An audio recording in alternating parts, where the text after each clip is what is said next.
All right. Hello and welcome. This is Professor Michael Tabb, the course director for the courses of Writing for Film and Animation and Character Creation and Development.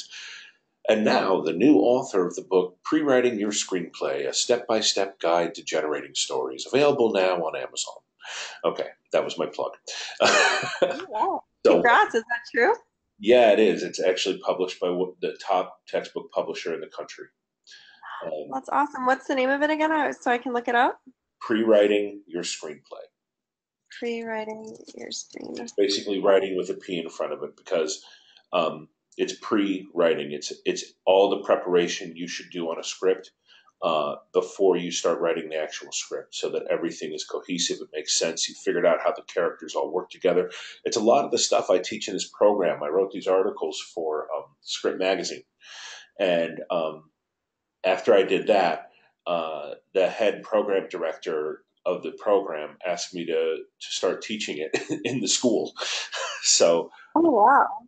the character class covers a lot of this stuff, but obviously Yeah. you can only go into so much detail in the class, and the book really covers it in a more extensive.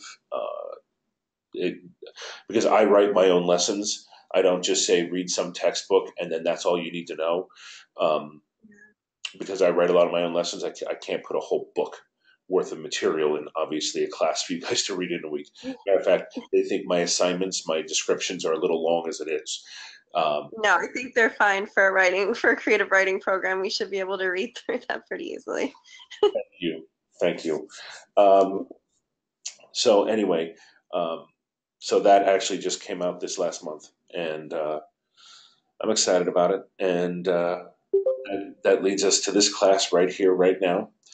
And I'm here to answer any questions you may have on anything. So, do you have any questions on any of the lessons you've learned so far or are learning So, now? well, I mean, yeah, actually, what's funny is before this class started, I've been overloading myself. I've been reading so many books, which is why I'm interested to read yours too. I just finished Stephen King's On Writing and then Great book. Robert McGee's Story. Yeah, great. Yeah.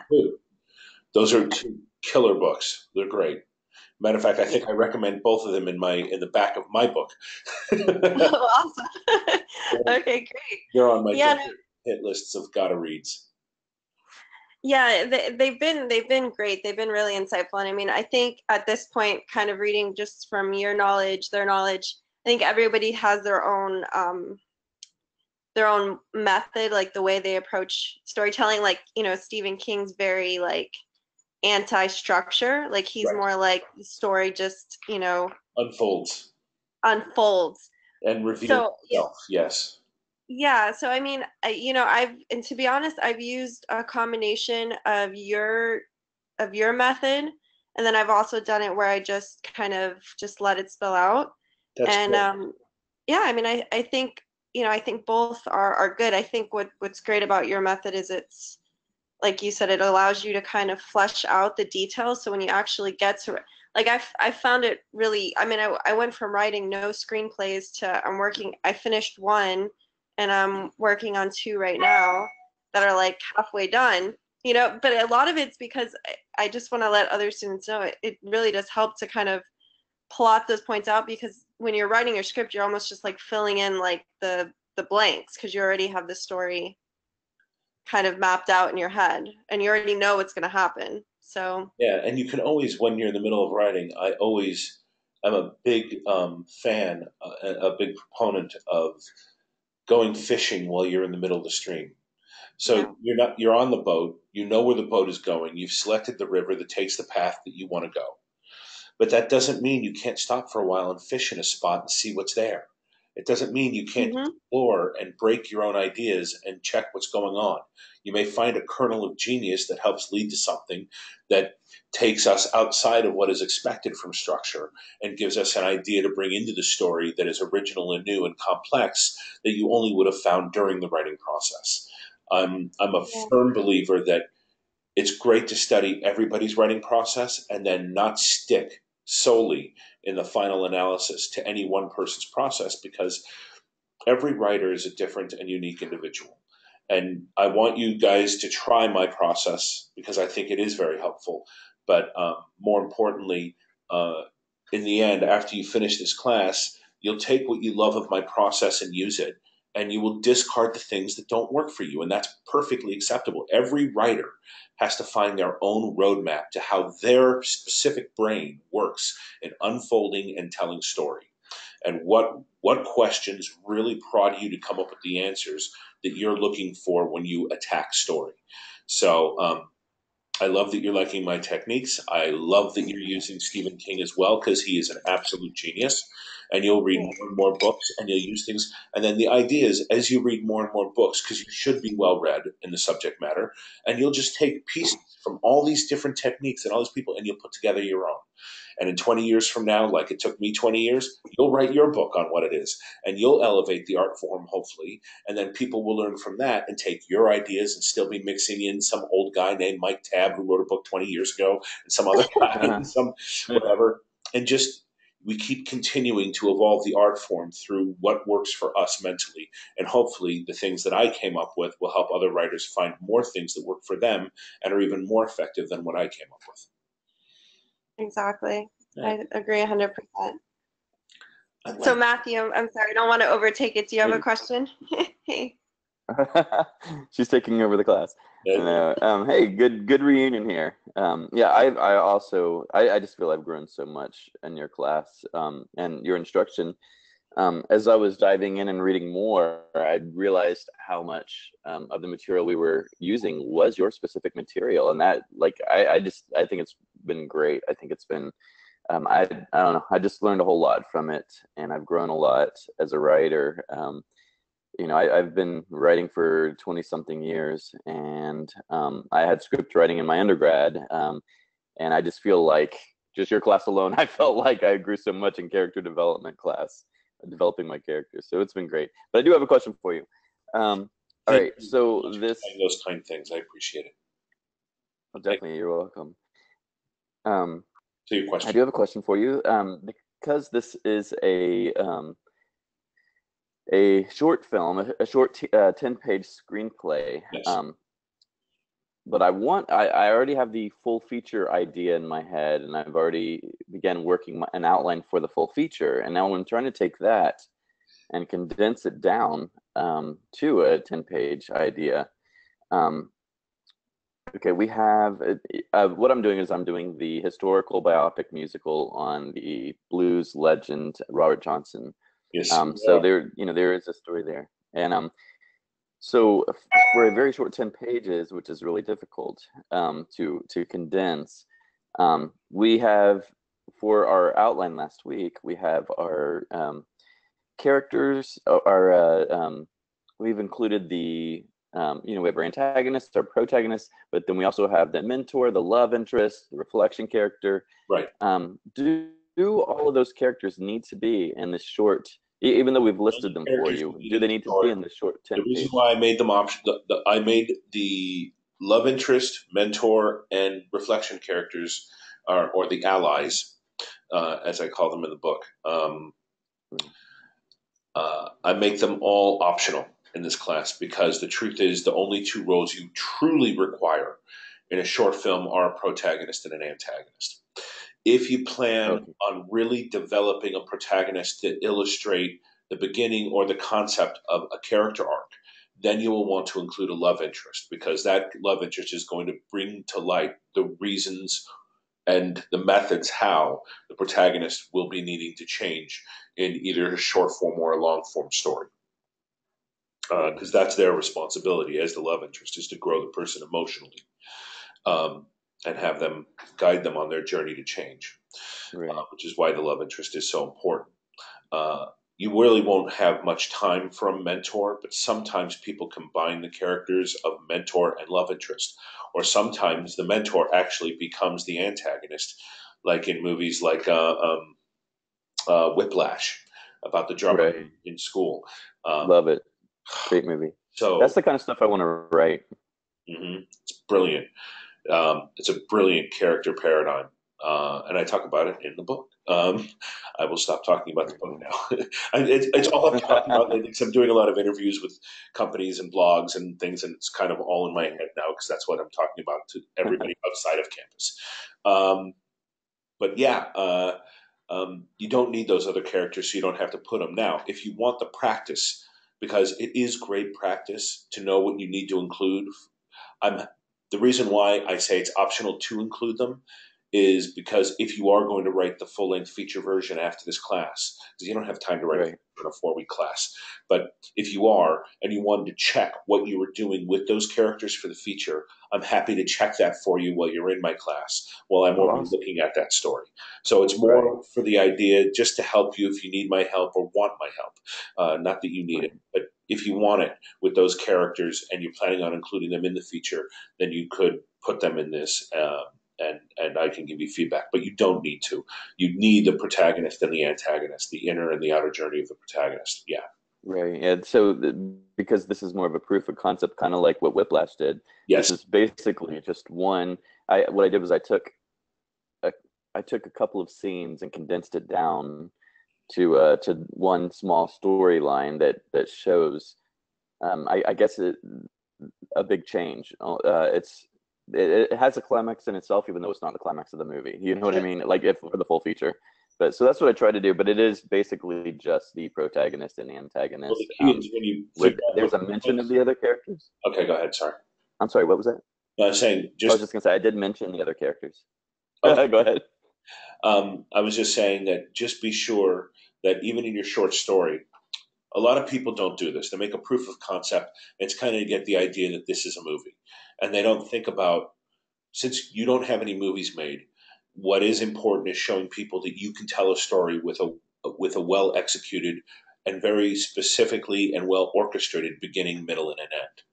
So Right. if you're picking a specific sequence from the movie as opposed to the major plot points to focus on for as you, there are two ways to attack this idea of the short.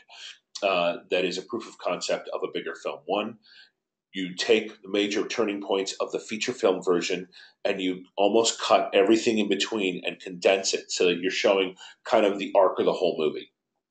Right. Other way to do it is to take a sequence from the script that has a beginning, middle, and an end.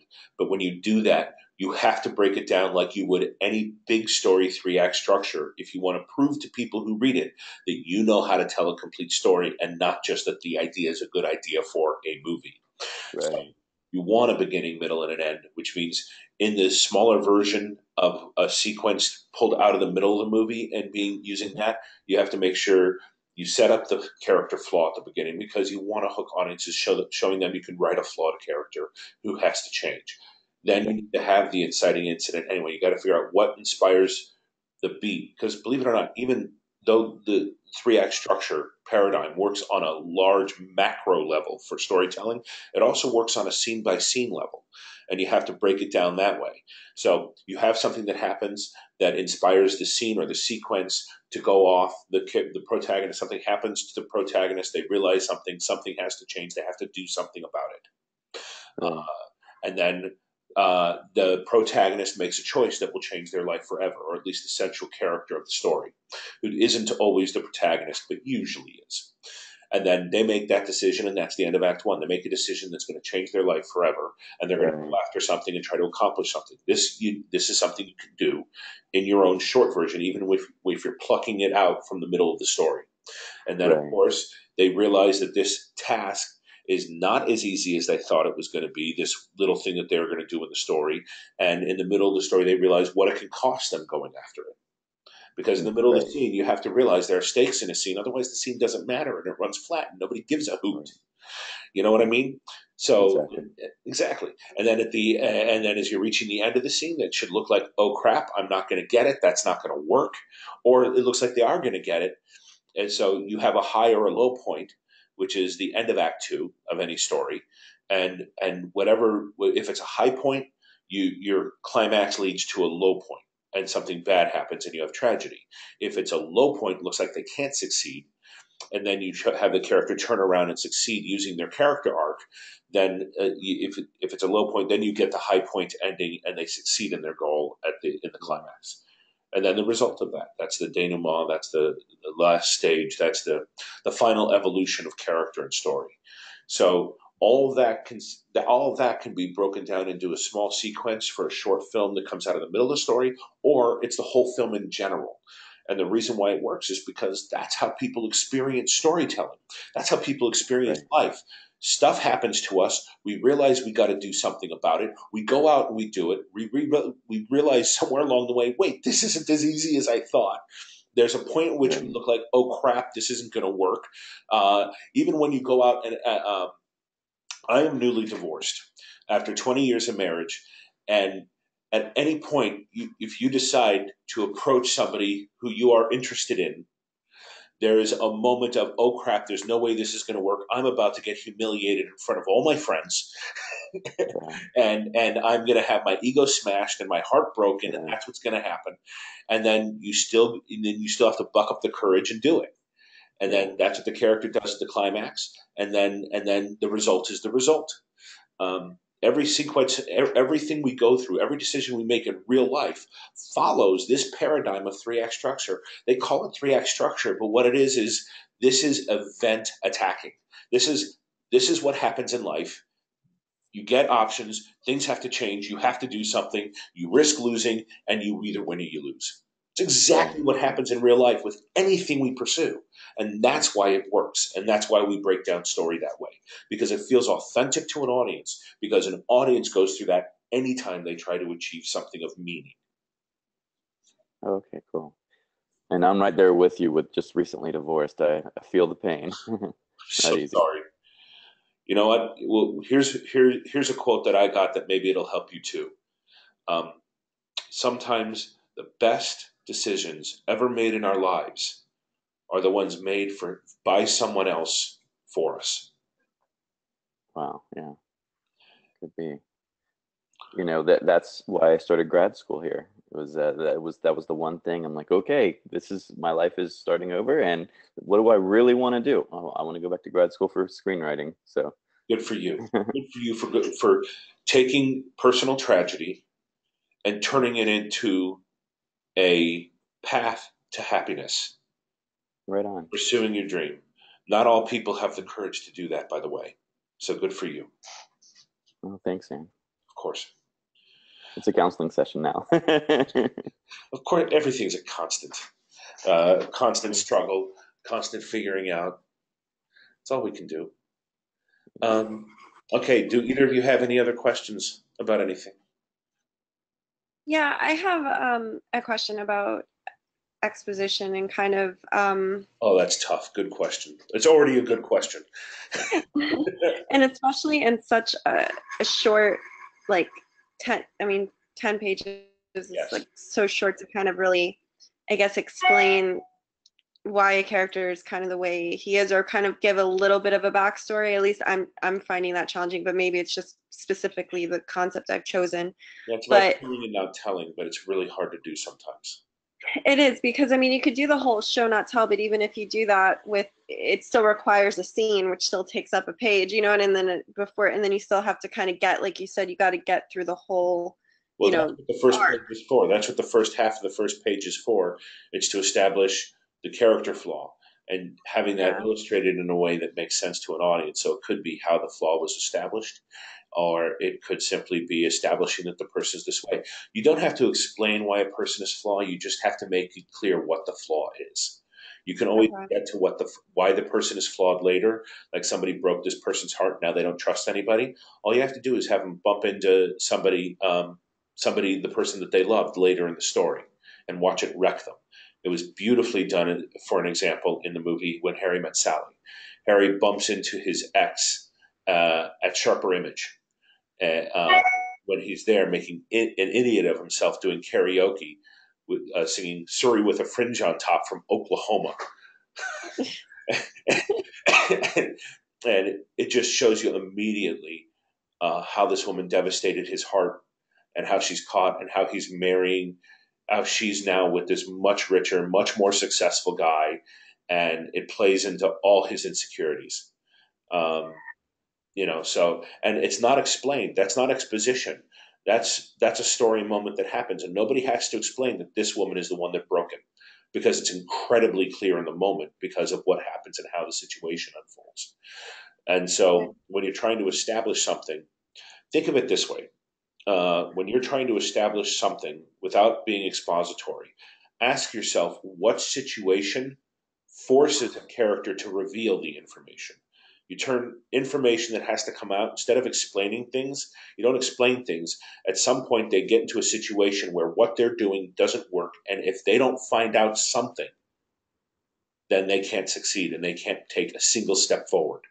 And in that moment, when they have to find it out, and whatever the situation is, somebody has to tell them the truth, even though they didn't want to tell them. And it has to come out because everybody's going to die otherwise, or somebody's heart's going to be broken, or he's going to fail and fall on his face. And somebody's has the decency not to let him do that because they have to tell them the truth that they didn't want to tell them. You make it a reveal. And reveals are interesting. Reveals are, oh, crud, that just happened. Mic drop. Oh, damn. Okay. Versus, I'm going to explain something because you need to know this in the future. That nobody wants to see. What information has to come out of the moment because the moment requires that information at that moment, and that information cannot come out a single second later in order for the protagonist to figure out how to behave or do the next thing. Okay. Make it a requirement of the moment. They have to be in a situation that requires the information to appear or to be learned. Okay. And then I think I'm somewhat on the right track here. It's just kind of I'm just trying to be really like conscious of it and not have it like just be not necessarily like relying solely on flashbacks or, dialogue to kind of get that across. So thank you. That helped. I'm so glad. Glad to help always. Any other questions? You guys are asking great questions, by the way. Will you ask a dumb one to make people feel a little better about themselves? No. I have an opinion question. Okay. I like just asking your opinion. Okay. Um, so I read, I think it was in the book that you assigned for the class. Yeah, yeah. Oh my gosh, why can't Screenwriter. I think of the name? Yes, no, the other one. Oh, Oh my gosh, I've Michael been Hayden. reading it. Michael Hayden. Yes, yes. Yeah. Writing So screenplays itself.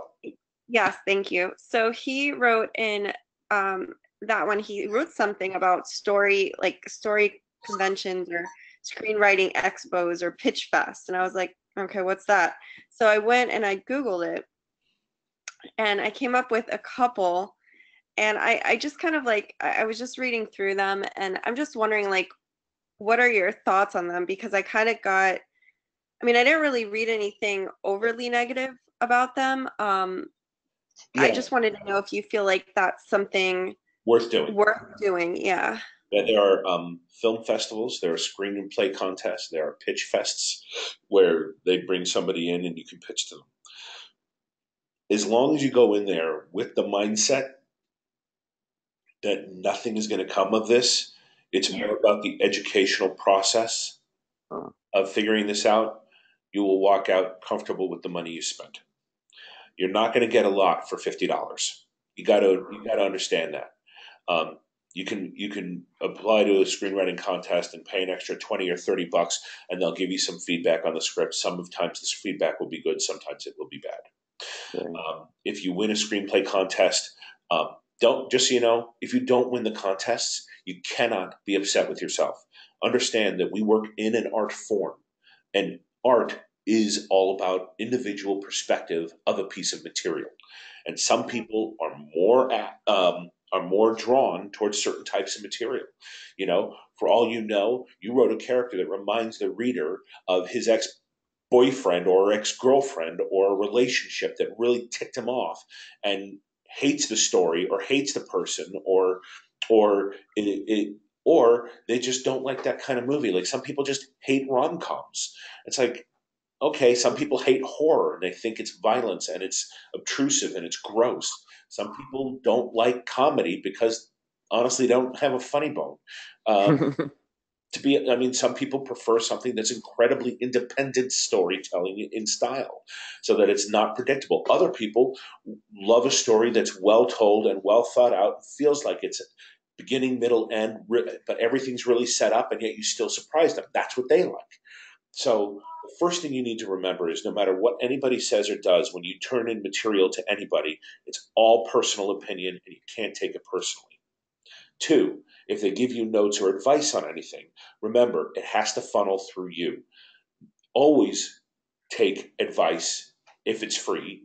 And if you want to pay for it, then great. But never process what somebody gives you, even if it's a good idea, into your script without running it through your head and your process and what it is you want that movie to be about.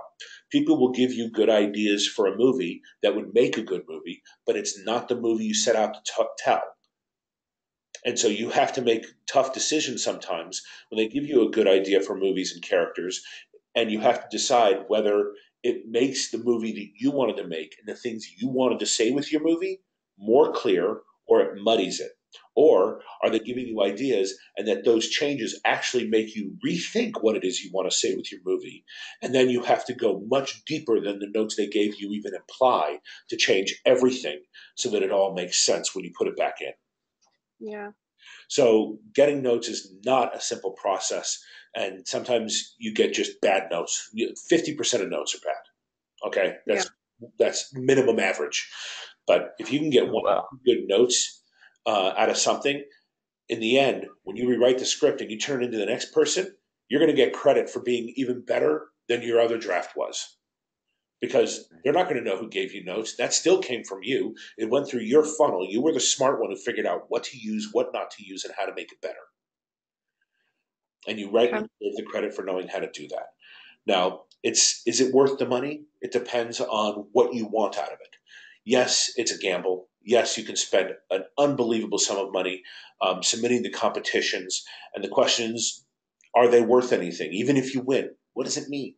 Well, if you have nothing on your resume, it's nice to be able to say, I won a few competitions, or I was a Right. finalist, or I was a quarter finalist, or whatever. And then there are the competitions and the festivals that do mean a lot. There is, the Nicole Fellowship. That's the big one because it's run by the Academy of Arts and Sciences. It's the Oscar people, uh, the Nickel, and then there are other big ones like Sundance, Heart of Austin, uh, things like that. There are good ones um, and worth it. And then there are pitch fests. And sometimes it's good just to have practice going in and pitching to other people. And that's all it is. You go in and you pitch your ideas to other companies. Truth is anybody can steal anybody's idea there. Something you have to deal with. But the truth is nobody ever is going to write the version of the script that you were going to write because 10 writers given the exact same story to tell or the exact same comic book to adapt will come up with 10 different ways to attack that story. None of us are identical. And somebody will either understand and hit what the person is trying to buy on the other end when they put out that job, or nobody's going to hit it and they decide to shelve the idea and try another couple writers in another year if they want to go out with it again and try. So sometimes it's good to have practice preparing pitches. Pitches are hard, but I would also say, um, I hope that the class that teaches the business of the business in our program, it's the last class, um, helps you with how to prepare a pitch so that you're prepared on what you need to do when you do go in and pitch. I have a very specific set of things when I go in and pitch a script, how I handle myself, how I handle the pitch, how I pitch it, what happens and what I do in what order. I have a very specific process because I've learned over my 15 years of doing it. Um, I don't know what. So I hope that their process helps you. And I would look before you pay for pitch process. If you pay to do the pitching thing, just Yeah. understand that you're paying for the ability to practice in front of people who are used to being pitched to, and that's Okay. not a bad thing. But don't expect to do well if you haven't read about pitching film. Because Okay. there has to be a process. Like when I pitch, I never pitch anybody my actual premise, what I'm trying to say with the movie. If the story doesn't tell them what it's trying to say, then I haven't done my job. I don't need to Right. softball it. You know, Sure. uh, uh, you have a log line ready. If it's a feature, I take the 10 most cinematic and dynamic points of the story and string it together through character arc and the 10 biggest points, and that's my pitch. Well, that's awesome. My first pitch, I gotta write supposed that to be the down. log line, then I give the basic structure in 6 sentences, and then I go through the 10 major beats. And when you go through the pitch, tell them, okay, now we're reaching the end of Act One. The first quarter of the film is done. This is what happened. That's the decision they make. We're off to the races. Now we got our story. Just make it very clear when you're pitching. Uh, uh, you've gotten here. Now it's time. This is the main crux. Now Moses has gotten out of Egypt, and now they've got 40 years to survive in the desert, and that's the journey. Can they get to the Holy Land? And that's where you are. This is the desert, and then you go, and then after turning point four, or what I call it doesn't matter what I call it. Okay, it's what you've read. Uh, at the end of Act Two, the worst of all things happens if you want a happy ending, and then you go, okay, that's worst. He's lost, whatever. But in losing, here's what he learned. Bada bing, bada boom. This is his character arc, and through learning this character arc, he has the courage, the strength, the fortitude, and the right perspective to attack a climax, and would do what most people would never do: earn the title of hero by standing up against all the odds and going for it anyway, having learned what he's learned. And you go into the climax. This is what happens. You come up with a climax that you've never seen before in another movie. Um, Hopefully, you have some kind of twists and turns that are surprising along the way. And then you say, that's my story. Sometimes they'll stop you throughout the whole process. By the way, when you're pitching, they have no etiquette, a lot of them. Some of them will let you just go and ramble and go, okay, thank you.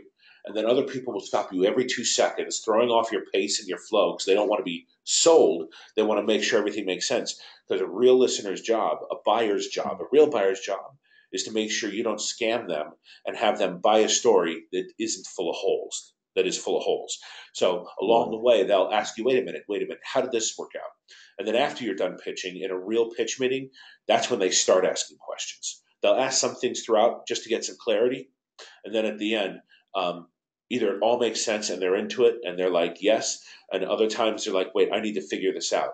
And I've been in the situation where they had nothing to say afterwards. I walked out. I'm like, well, obviously they didn't like it because they had no questions. But I went home. My agent calls me and goes, hey, you booked it. It's your job. That's Congratulations. awesome. Because I didn't leave them with any questions. Other times, I sat and talked with them for an hour afterwards, explaining everything and how it works and the intricacies. I'm like, yeah, and they were trying to punch holes in everything, and I don't know if I satisfied whatever. I just gave the best answers I could, explained the characters and how it works, and yeah, I wind up getting those too. And sometimes in both situations, I didn't get the job. Right. You just have to be on your toes. The key to doing great in a pitch meeting is having run it yourself in your head and out loud. You have to practice saying the words of the pitch out loud over and over again. You can practice it on friends, or you can just do it in a mirror or in the car when you're driving somewhere and you got a 20-minute drive or you're stuck in traffic. Go through your pitch. Seriously, I will sit in the car and you'll see this what looks like a crazy man sitting there talking to himself without an earbud in his ear, just talking to nowhere. But I'm using the 20 minutes to remind myself and go over the whole thing again and again so that even if I'm interrupted, I know this. I know it so well. It's like the back of my hand. It comes naturally. Yeah, Right. you go right back to it. Right back to it. And what I do when I walk into the room, I do not do note cards. Some people do note cards. I have I was just gonna ask you. I do one piece of paper, and I list it and I have a list of from 1 to 10 on the piece of paper. And there's only one word next to each number, but they're the trigger to remind me which is the beat, which of the 10 beats that I'm pitching it comes next. So that if they distract me in the middle of the long form pitch, because nobody's going to distract you in the middle of in the short pitch, the log line, because it's not long enough. But in the long form pitch, they may distract you. So you just have, it gives me just one word to go back to find out, okay, wait, where was I in this long form pitch? And I have 10 words that make no sense to the person sitting across from me. So they can't get ahead or scan ahead or anything. But it's Right. kind of like, oh, yeah, I was on beat 4 because that was this beat. And then I go back to that and I say, okay, back into it. And then I keep going. Those are some of the tricks that I use. Okay. Yeah, it was the specific thing, it was called Story Expo, and it just said like you can go and pitch in Like a front of. writers conference for screenwriters. I know Story Expo. I was asked to speak there. Okay, Oh so good. wow. Not like a it's not a way, because I mean I'm trying to go to Los Angeles more anyway, and I think it's in September, so I was just gonna do it, but I just wanted to make sure before I went through, booking and all that, that it was actually going to be legit. Like I didn't want to like get there and then it was like kind of a joke. But There's some you go to all the events, meet all the people. You never know where you're going to find an ally. Um, they asked me to speak, but then they were hosting the event at a hotel where there was a labor dispute. And as a WGA writer, if somebody is cheating union labor and there is a dispute, I can't speak there. I have, oh well. Right. and so I told them, look, I can't do this. And the union emailed us, all of us who were speaking at that event, everybody, and asked them not to do it. Not at that location, not at that time. Well, we can't walk through a picket line. That's part of being a writer and respecting people and making sure that people get paid what they want while the big people are making their money. Right. Yeah. So that was why I didn't do it, and because I backed out a week before, they've never asked me since. Oh no. They didn't pay shit. Excuse my language. Oh my god. You're all good. When I lecture and I go to those things, I don't do it for the money. I do it because I like to share, I like to teach, and I want to make stories better in this world because stories bring me joy. Um, yeah. Now I'm doing it to promote my book, but I'm not going to bring it up again. That leads me to a question you had brought up about the WGA. I didn't know if it works kind of like as an actor. In order to get SAG, I had to actually get booked on a SAG project as That's an right. actor in order to get SAG. Is Yeah, it the same way with the WGA? That's Do 22 you of have to? Taft Hartley. You got Right. your So Taft. it works the same. I'm sorry. Go ahead again. You know what a Taft Hartley is? Yes. Did you get your Taft Hartley? Yes. Congratulations. I You're got well, thank you. All right. I got one too. I got it from Spielberg, believe it or not. I was my first job in Hollywood was a pirate on Hook, and he gave me a line. Oh, that's awesome. Yeah, You just, I don't know why my screen just keeps cutting out. Could you repeat that again? You got a line in what? the movie Hook. Oh, that's awesome. Steven Spielberg. They wound up cutting it, but I still have a couple Oh, close-ups in the movies as pirate. I was a right. 19-year-old kid who's going to USC at the time, but I could grow a full beard. I was too big-bodied to be a Lost Boy, but they hired Right. me as a pirate. So my summer job uh, That is great. was working on that set, and he Taft Hartley me. Steven frickin' Spielberg Right Taft on. Hartley me. That's so great. Yeah, it's pretty awesome. That's a pretty And a big great I'm movie pretty jealous, too. I'm not gonna lie. That's I awesome. love that movie. Such a good moment, movie. and it was so much fun. You remember the movie? Okay. Of Yes. course. That's like a I have a classic. couple close-ups. You may remember these moments. Remember when Hook comes out and says, "There's a traitor amongst the loyal, and I will weed you out." And he goes, "You." Yes. Okay. First guy he points to is Yeah. No Oh, way. That's I'm the so one who goes, cool. Yeah, I remember that. That's so great. and oh, then that's awesome. and the person in the back who he goes to, people don't know this, who has the beard. Do you know who that Yeah. is? Who they throw in the No. box? That is actually Glenn Close dressed up as a man. No way. Way. That's hilarious. Go back and Wow. look at it. It's even in the credits. Glenn had always wanted to play a man in a movie. Oh, no way. Because at that time, right now it's more revolutionary than ever with the Me Too movement. But back in the 90s, women and men's roles were not the same. And Right. she wanted to play something masculine, and she was never getting the. And later, she went on to do Albert Nobbs, which is another really interesting role and a choice.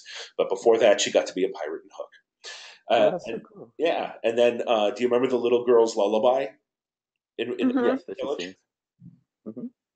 At the very, very end of it, it pans to a pirate who goes, Right. I "That's remember me." that. That's Oh my hilarious. gosh. That's great. I was 19 years old, and I spent all summer on the set watching Spielberg direct, watching That's Robin awesome. Williams act, and he sat down and talked with me for an hour about acting, That's great. and watching Dustin Hoffman, the great Dustin Hoffman. On the last day of shooting, it was his birthday on August 8th, which Right. ironically is like today or yesterday. It was yesterday. Um, Right. and he had me into his trailer. Me and two other pirates came into his trailer, and we all drank together. I Oh wasn't invited wow. yet, so but and then the three mermaids came in from shooting their sequence, and we're like pirates hanging out with mermaids who Mermaids. were covered in glitter. It was pretty funny. That's It was like awesome. you can't write this stuff. It's absolutely insane. This Uh, situation, you wouldn't imagine. It's like so Hollywood, so right. ridiculous. Sitting in Dustin's trailer, hanging out with these gorgeous model-esque mermaids, literally Mermaids. there wearing nothing but towels, wearing our pirate gear. And Dustin saying, "Hey, if you want me to put your name on one of those, and I'll personally sign you an autograph and send it to your house." Wow. It's Freaking awesome. insane, insane. That was one of those magical summers. I think we all have those. Yeah, Yeah. definitely. Right on. All So right. yours Did probably takes that the answer cake. your question at all? Okay, so you got the Taft Hartley. What was your question about Oh, acting that my required question was, my bullshit? it's all good. My question was about WGA. Like, how does it work as far as Getting it. signing up with the guild? Is it the same way where you have to actually um, get booked as a writer on a WGA project, or Or no? you Or how does it? inspire, okay, uh, to get a WA, to become WGA, you have to be hired by a WGA signatory, which means it's a company that has signed a document with the WGA agreeing to the MBA, which is the minimum basic agreement of what writers deserve in compensation Okay, and treatment. It is a right, very thick and rich document, full of many, many words and right, many minimums and what whether it was what kind of airfare you should get, what should be covered, tickets to premieres, minimum wages for this size of a script versus this size of a script, cable versus network versus streaming. There are everything has been sorted out what the minimum is you should be paid. right. And so it doesn't have to be. I have been responsible for turning over 5 companies into union companies Oh, who were awesome. never union before. Um, That's great.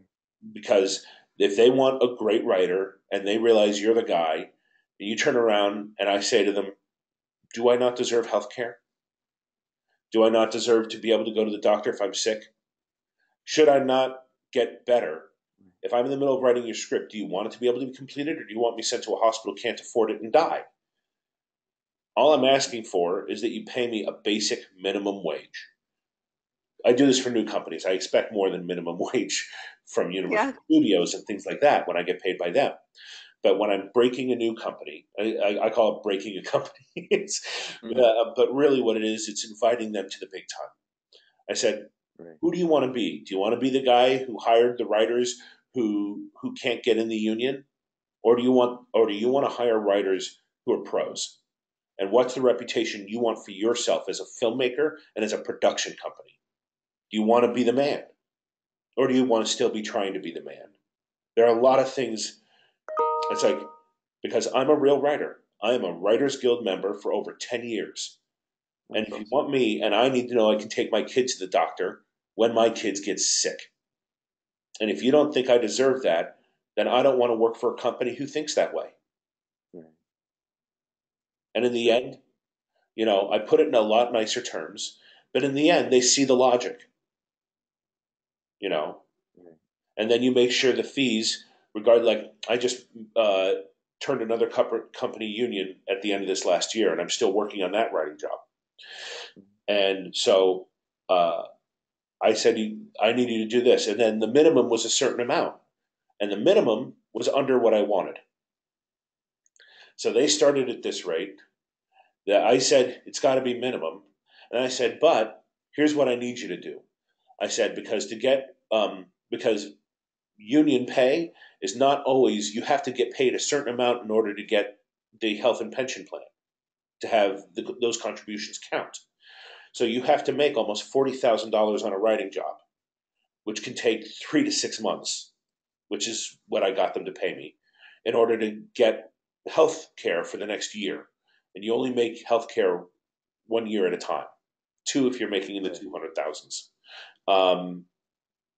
And so I said, look, I need you to do the healthcare because my healthcare is running up. And, sometimes I won't care. I'll just take minimum if I've got enough healthcare in the bank that I'm not going to worry about losing healthcare. But I pushed them up beyond minimum, even beyond minimum, because I wanted my healthcare. And I said, look, pay me the minimum so that I get healthcare for the next year. Please. Right. Please. They did it. They did it. People are reasonable. Right. Now, if they don't have the money, you have to be prepared for that answer. And then other people will simply say we can't afford those fees, or because whatever the fee is that they charge you or that they have to pay in minimums, they also have to pay on top of that an additional 14%. Half of that goes to health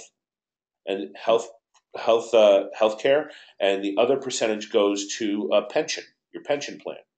And we have the best pension plan in the business. It's an incredible pension plan. But the reason why is because so few writers actually get vested and do get the 16 years of investment that allow you a lifetime pension. Wow. So, you need 16 years vested as a WGA writer, 16 different years of making the minimum in a creative arts field. Now that'll work. If you get one hit film, you can get there. If you have one hit TV show, you may get enough to get there. But there are also a ton of writers who get in and make the WGA 1 year and never requalify again. Right, exactly. That's interesting. It's tough. It's across the board, yeah. Oh, it's a lot to learn. That's what I'm here for. Yeah, Yep. thank God. Thank you. Yes, thank God. Baruch Hashem, as us Jews say. So, yeah. I just have a question relating to the actual assignment, just making sure that I understand it correctly. For our turning points, you want them to be just one sentence, That's correct? Like Albert Einstein said, if you can't say it simply, you don't know it well enough. Perfect. Okay. Right. Yeah, that's what Jessica and I were looking at other people's work, and they had like paragraphs, so we were kind of You just tell them, like, uh-oh. That's your notes. And you know what to say in your notes. One, you didn't do this right. Tabb said, according to Albert Einstein, if you don't know it, if you can't say it simply, you don't know it well enough. You have to get each of these major turning points down to one sentence, and stage 1 and 6 down to one sentence. And it has to accomplish the tasks of the turning point. So in the opening, you need a crisis in the stage 1. You need the crisis, what I call the first establishing. I call them the 3 E's. I do establishing, escalation, and evolution. The evolution is where the character arc's moving. The establishing is where you establish characters in the beginning, and then you establish their new life at the end. And then everything in between is, and then escalations are the turning points, or plot points, depending on whose philosophy you follow and the wording that they use. But 3 E's, and you like so you stage 1. You just need to say. Sorry, is that you guys? Yeah, sorry, that was my computer. Okay. My fault. No worries. So, like in the first beat, stage 1, you need to establish what's the crisis and what's the character flaw. Because the character flaw is revealed because you see them in a crisis. There are 3 types of crisis. It's listed in the breakdown on what is in the on what it goes in stage 1. There are 3 types of crisis that can happen: a personal, situational, action, whatever. 3 kinds of crisis, and whichever one it is, it's a crisis that will that put the protagonist in a situation to reveal their character flaw. You can do that in 1 line. This person's running late, so they run red lights and hit and run a person. That would definitely establish some character flaw. You know what I mean? So you're saying don't establish the character flaw.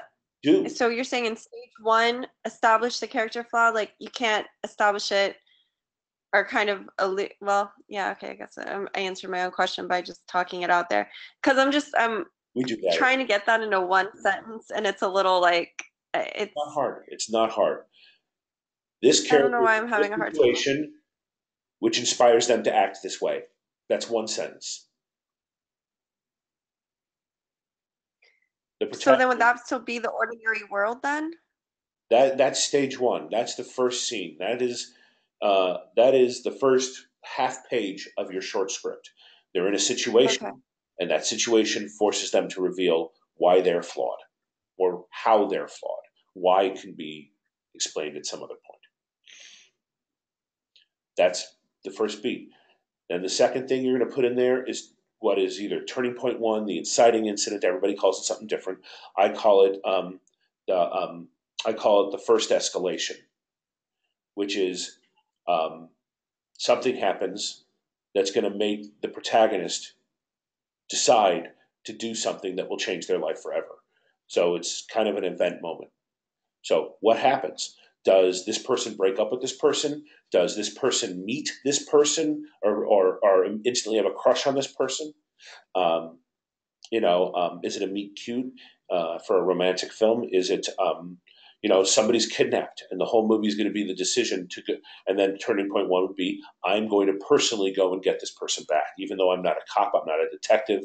Matter of fact, I'm a data analyst and I spent all my life as an agoraphobic in my home office. But they kidnapped this kid, and this kid who used to deliver my newspapers was always good to me. He'd come and he'd play games with me. And all of a sudden, I'm going to go get this kid, and I'm going to leave my house for the first time in 20 years. And that's the decision I'm going to make because the kid was kidnapped. So the kid is kidnapped in the inciting incident. And then what I call the first escalation. So the second escalation, which is the major decision to change their life, is I'm going to go out of my house. The agoraphobic is going to leave his freaking house to get this kid back from whoever took him. Those are each one sentence. It's simple, it's clean, it's pure. The story makes sense. You're understanding the logic. And one thing leads to another.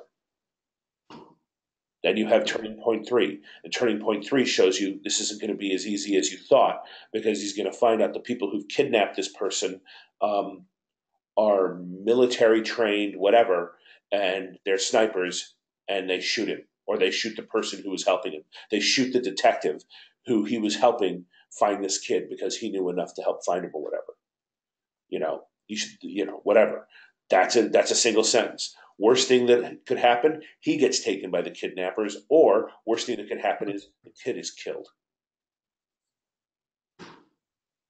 And then the protagonist has to decide, what am I going to do? I've lost. How am I going to come back from this? He has to change his ways. He needs to venture out and be something that he's never been before.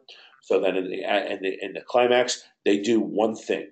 They make a decision, they do something, and they either decide to avenge the kid and kill every one of those bastards that hurt this child, or they break out of the chains, free the kid, and bring in and somehow signal for help and get the police there to bring down the bad guys. Well, he gets the kid to safety. Those are each one sentence moments. You don't need more than that. Right. Break it down. What is it that happened? What's the trigger? What happens as a result? Keep it clean. And then you can scope out everything in between and how it builds for yourself. If you have other ideas for scene while you're doing it, write it out for yourself. Do a long form version for you. But on Sunday, turn in the one that is the one sentence each that shows you know this story so crisp and so clean that you don't need to over explain because you understand what the story is and how the nuts and bolts of action and reaction work. Right. So this is more for us than for you, basically, is what it comes down to, the one sentence plot structure. It's for everybody. I can Right. only read so much in a week, and I have multiple classes with multiple students. Right. So it helps Right. me to be able to look at it and see if you understand what it is on a one sentence. It helps me too, because this Mm. is how you need to be able to explain it to an executive. Okay, good. Because an executive is going to go, you're going to get an elevator pitch maybe one day. You bump into the guy, he goes, "What's your movie about?" You can do, you can start with a log line and go, "That's interesting." And I go, "Well, basically, this is what happens." You're going to hit the major turning points, 6 sentences, you're ready to go. Either they're hooked on the idea based on how you attack those points and how uniquely you made those points happen and the interesting nature or the world in which you set it, or they're not going to be interested in reading. Right. And that's what you need to know. You need to know that it's like the back of your hand if you're going to be ready to get somebody interested in what you have to sell. Because it's a commitment to read 120 pages from somebody. And believe me, Totally. they get enough scripts from people who are agents and big shots that they don't have time for Tom, Dick, and Harry pitches unless somebody pitches them an idea that they go, you know what, I want to read that. Right. Right. And you can get them to read it if you have a good idea. Cool beans. I have one more question for you, if it's okay. Absolutely. That's what this is for. Okay. Uh, like I know for class that we're limited to 10 pages for our short film. But as far as the real world out there, is there a limit for short films as far as time? Should it be because I know for a full feature, it needs to be 90 pages to 120 pages, but what about short films? Is there a limit? Okay. Okay. As with all art forms, everything is opinion and everything is personal taste. Right. Here's what I can tell you. Short films are most appreciated roughly at the 7 to 8 minute mark. Okay. 10, I'm giving you some elbow room. The minute you go beyond that, you're trying to prove something to somebody and you're going a little further than you need to. And it's okay.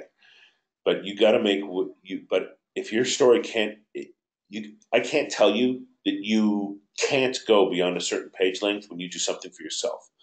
Because you are going to feel either this can be told in this page length or it can't. And then you have to make the executive decision, and you have to be the artist who takes responsibility for breaking the mold. Rules are made to be broken by artists. Right. That's what makes us artists. Right. We don't follow the rules. We learn Agreed. We learn all the rules so that we can, by intelligent design, break them at the most effective and powerful moments. Right on. So I noticed that Damien Chazelle. That's right. I noticed that Damien Chazelle and Whiplash, theirs was 17 pages, so that's why That's right. I was asking. It was 17 pages. You know what? It worked. He followed his bliss. He also got one of the great actors and most underappreciated character actors of our age. Playing. I worked with him on a film. He was pretty cool. He was a cool dude. He's so great. I met him at the fucking. Y'all good. And you're recorded. I met him at the grocery store. Yeah. Yeah. But this was before he was a big movie name. It was when he was doing Special Victims Unit. He was on Law and Order Special Victims Unit at the right. Yeah. He's long left that show, but he was great. And I just talked to him. I said, "Dude, you're awesome," and he wasn't used to hearing it yet. He goes, "You're awesome." Oh. Yeah, he's a nice guy, very nice guy. At least in my limited meeting of him. Yeah. So, yeah. Well, a lot of it's casting, and a guy like that can hold people's attention for 17 minutes straight with no problem. Right. Because he is ironclad focused. His eyes are razors, man, and they cut. He's one of those guys with the right amount of intensity to hold your gaze, and the tension was great. So, yeah. It can be longer, but just for the purposes, shoot for 7 to 8 pages. If it's 10, that's fine. Try to find a way, because people like short films that are actually short. You got to think about how people watch things. It's like when people do webisodes, I tell them to do a webisode that can be done in under 5 minutes. Why? Because that's the time span in which people watch a webisode, which is because that's how long they have between the times in which their boss walks past their desk. That's true. And also with webisodes, I also tell them, don't put your credits at the end of your webisode. Put them at the beginning, so that at the end of it, if you have another webisode, you can go straight into the next webisode and hook them. Right. And because if the credits start to roll, they may shut it off before they realize they can keep going. That's smart. I was one of the co-creators of Strike TV, which was during the writer strike of 2007 and 8. We started our own. The WGA members started their own webisode TV network online, and I was the director of. I was the head of all acquisitions and shows. Cool. Oh. Help do that. So we learned a lot about how to make a webisode work and what works and how to keep people watching them and what lengths work well and what excites people. It's interesting, but you learn a lot about that in the TV class, or did if you had that before. Yeah, You think you had that before this class? we did. It was a good class. Good. It was surprising to see the quality of some of the webisodes. And some of them were such high quality. It was like, wow, really? No, professionals do this because a lot of times, you can't control who's going to approve your material. And sometimes it's hard to get people to read. So if you want to do a TV show, sometimes you make webisodes to just show people what you're capable of to get a break. And by the way, you make a short, you make a webisode, if it's not good, you have to have the strength and the willpower to not put it out there because you don't want your name on stuff that's out there that's not good. Right. And you have to Yeah. learn from the experience and then do it better. If you have to Right. recast, you recast. If you have to do a totally different story because it didn't work, then you do a different story. Yeah. Learn on the job. And then remember, if something's not good, don't show it to anybody. Your name is on it. It's Good the stuff to one, remember. it's the one bad thing. It's the best thing about being one of the best things about being a writer is that you control whether your good material goes out there. Right? Exactly. Imagine a director whose film is edited to crap and it looks awful, and what they wound up doing is cutting it to pieces. That director's name is stuck on that movie. He can Alan Smithy it all he wants, but people know who worked on what movie, and it gets out. Oh yeah. And an There's actor, a lot of bad ones out there. yeah, Well, like Colin Trevorrow, that happened to him with that movie that he put out, got him fired from Star Wars. I yep, forget, I don't even know the name of the movie that it was, but it was just supposedly he wrote the screenplay too, and it was just so awful that Disney, when they saw it, they just fired him yeah, and it's sad because from he he did something. He did some really cool stuff. Right before that, he did. Didn't he do the remake of? Jurassic World. Yes, and did he do Tron, the newer Tron movie? The first Uh, 30 or 40 minutes of that I don't were know if he incredible. did. It got lost in Act Two, uh, but he's got some exceptional talent. Anyway, Yeah, I mean he's good. I definitely like just kind of see. I mean, I get people's criticism of like of his work, yeah, but from watching his films. the new Jurassic World. Yeah, like even the new Jurassic World, it was good, but No, it was not. No, it no, was, no, it's it was not that not. bad. The For special for effects what were it good. was, I mean, what The he had to special work with. effects were good. The actors in the movie, fine. But man, go watch that movie and listen at all the on the nose dialogue. They break every dialogue sin there is, and they do it in every scene. It is horrendously written. That Horrendous. gives me hope for my future in Hollywood. If they every time I see a bad movie, it makes me excited because I think, well, God, if someone made That that, then there's hope. that can get made. Yeah, No, well, it had Spielberg's name on it. Of course, it's going to get made. Uh, yeah. yeah, but no, it was excruciating, and they established really clear characters in Jurassic World, the Fallen Kingdom or whatever, the first one.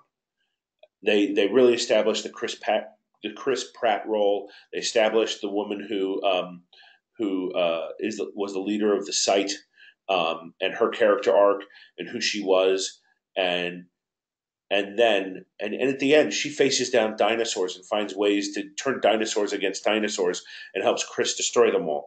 In this movie, they turned her into a weepy, whiny, always crying, often screaming.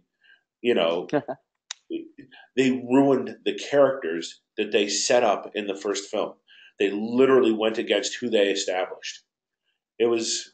I have not Yeah, seen. especially with the decision at the end that, that she spoiler warning, but yeah, at the end when she decided to let them go and essentially basically murdering a whole bunch of people by doing Yeah, you know.